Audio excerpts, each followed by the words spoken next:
You're one. The wrecker. She's shaking out all the neatly folded polo shirts and throwing them on the shelf. In the space of 2 seconds, she's made 3 shelves look like a storm's hit it. I'm refolding as quick as I can, but sure, I can't keep up with her. She's moved on to the shoes. She's picking up every pair and throwing them on the floor till she finds her size.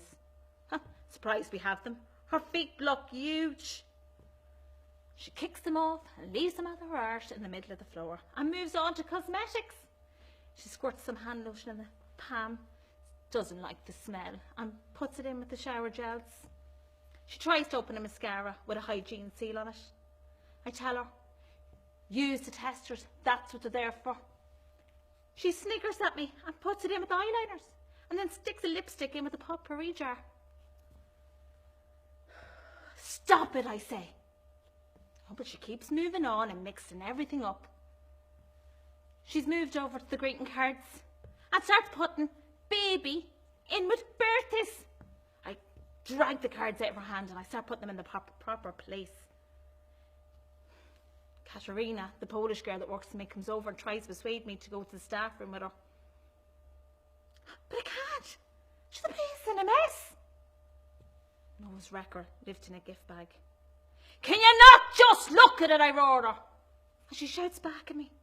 Are you serious? You can't be serious. Katerina says to me, you know the customers are allowed to look at whatever they want. The floor manager's over now and wants to know what's going on. Katerina says that I'm not feeling well and that she needs to take me outside for some air. The floor manager asks the wrecker, is she okay? She says she's very shook up. She tells me to go upstairs, so I'm dealt with later. And as they walk away, I hear her say, is there anything we can do?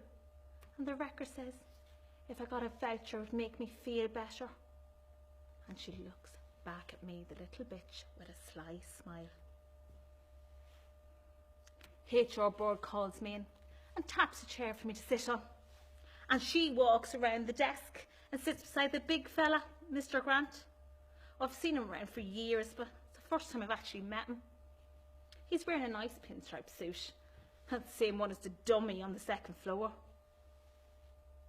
He opens up a brown folder and spreads some papers in front of him and checks my name tag as I sit down. And he says, you've an excellent record with us for the last 10 years, but the last couple of weeks have raised some concerns.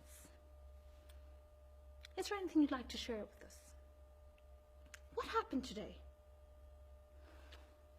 I don't want to tell him, but I'm supposed to hear now.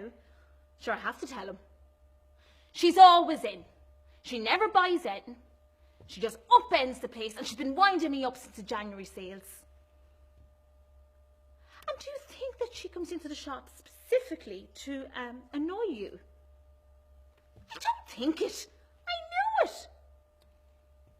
And are you aware of any other customers that do this? No, I don't think so. You went home 3 times last week on your lunch break. Can you explain that why? How the fuck does he know that? Well, I went home Monday because I thought Amber had left her hair straighteners on. Thursday because I thought I left the iron on. And Friday because I left the back door unlocked. And had you? What? Left the door unlocked? No. I see.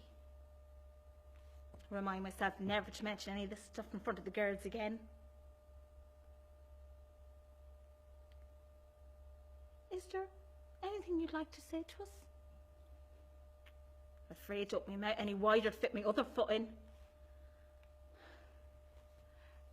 Are you sacking me, Mr. Grant? He looks over HR board, and looks back at me. I wonder if he's right now. No. But is there anything you'd like to tell us? I'm telling these nothing. I'm wise to these. Suits. Tell them something and they'll use it again yet later. HR board looks at him and clears her throat. Your father was quite ill last year. And she smiles at me like she wants me to finish the sentence like I'm in play school or something. What's that got to do with it? Well, did he make a full recovery? She reaches her hand across the desk and touches my hand. I can't remember the last time anyone's touched me, hugged me, even bleeding nudged me. The tightness in my chest starts loosening. I burst out in tears. I'm mortified, but I can't help it. There's snot running down my nose and everywhere. And Mr. Grant hands me a tissue. And he says, we'd like you to take some time off. You don't bleeding want time off. You're doing nothing at home every day.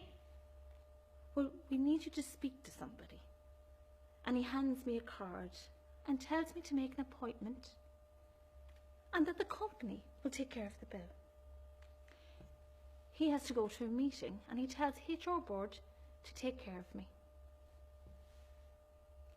She makes me a cup of tea and she gives me one of the nice chocolate biscuits from the luxury tin that we're trying to sell down in the supermarket.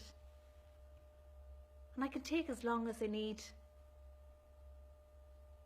And she turns around and she starts tapping on her computer.